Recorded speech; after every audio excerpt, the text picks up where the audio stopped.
সকাল ঘরে দুপুরে গেছে, এখনো দোকান খুলছ না কেন? বাড়িতে তো দোকান খুলে বসে রয়েছি। বাড়িতে আবার দোকান খুলছ কবে? আমার বউ তো একটা দোকান, ভাঙ্গা ট্যাপ রেডিওর মতন সারাক্ষণ শুধু কানের সামনে প্যান প্যান প্যান প্যান করতেই থাকে। বাপরে বাপ, থামেই না। এইটা লাগবো, ওইটা লাগবো, ওরে আল্লাহ রে আল্লাহ, দুনিয়ার সব কিছু তার লাগবো। আমার বউ আমারে কয় অনলাইন থেকে শাড়ি কিনা দিতে, শাড়ির দাম 4000 টাকা। আমার মনে হলো কি জানেন, আপনি আমার জোকস কইতাছেন। আরে আপনার বউ তো শুধু শাড়ি চাইছে 4000 টাকা দামের, আমার বউ কি কইছে শুনবেন নাকি? 20,000 টাকা দামের মোবাইল চাইছে। শুধু এটাতে ক্ষান্ত রয় নাই, 40,000 টাকা দামের ফ্রিজ লাগবো, ফ্রিজেও কাজ হইব না। 50,000 টাকা দামের খাট লাগবো, সে নাকি ঘরের এই খাটের সে মজা পায় না। বাইরে আমি দোকানদারি করি, আমার বউ দোকানদারের বউ। সে এমন ভাব নিতেছে সে ম্যাজিস্ট্রেটের বউ, সে একজন ম্যাজিস্ট্রেট। স্বামী বাইরে এত কষ্ট করে বেড়ায়, আর মাইয়া মানুষ ঘরে বসে সারাদিন নিজের চাহিদার কথা চিন্তা করে। স্বামীর কষ্ট এরা বুঝে না। বুঝবো ঘাটটা ধরে এনে যদি একবার দোকানদারি করাইতে পারতাম না, পুরোপুরি বুঝতো যে জামেরা কতটা কষ্ট করে। যে বুঝার সে 9তে বুঝে, যে না বুঝার সে 90তে বুঝে না।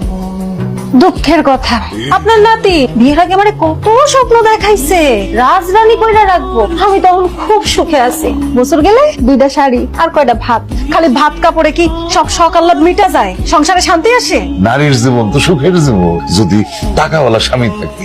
আমি কি শুধু শুধু আপনার নাতির উপর রাগ করি?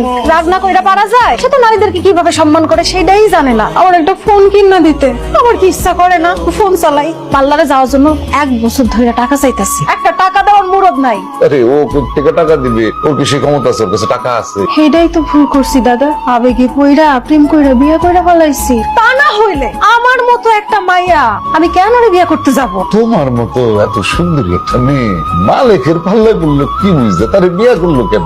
মালিক তোমার একেবারে যোগ্য না। আমিও এখন বুঝতেছি।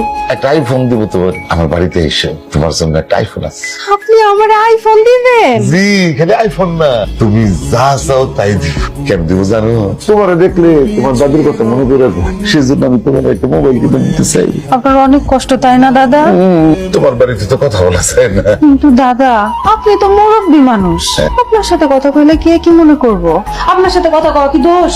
আমার বাড়িতে এসে মন করে স্টোরি টেল করবো না। ঠিক আছে, আমার জন্য কিন্তু মোবাইলটা রাইখেন। আমি তো ফোন রেখেই দিচ্ছি। ও বাজান আসছিস তুই? এই দাও কি নিয়ে আইছি, পুরা টাটকা মাছ, সুন্দরভাবে ধুইয়া কুইটা তারপর ভাইজা রাখবা। কতবার কইছি যে ঘরের মধ্যে একটা ফ্রিজ নাই, একটা ফ্রিজ কিনে নিয়ে আসো। তা তো আনবা না। যদি ফ্রিজ কিনে আনো তাহলে তো আমার আর গরুর মতো খাটাইতে পারবা না। এই যে রাতের বেলায় মাছ কিনে আনছো, অহন এটা আমি কাটবো, ধোবো, ভাজবো, তারপরে 2 মা পুতে মিলে গিলবা। আমার শরীরের মধ্যে না এত তেজ নাই। কেমন করে কথা কইতেছো? হ্যাঁ, তোমার শ্বশুর তো সারা জীবনই রাতের বেলায় মাছ আনছে। শোনেন আম্মা, আপনাদের যুগ আর আমাদের যুগ এক না। কত বড় সাহস, আমার মার মুখে মুখে কথা কয়, ফাজিল কোথাকার। অবাজান থাক থাক, তোরা ঝগড়া করিস না। মাছটা আমার কাছে দে, আমি কুইটা ধুইয়া নিয়ে আহি। বুড়া মানুষ, এই রাত্রেবেলা সে এখন রান্না করবে, তুই কাকে গিলিস? আমার গেলার দরকার নাই, তুই আর তোর মা মিলা গিলিস। আমি না খাইলে মরবো না, বুঝছস?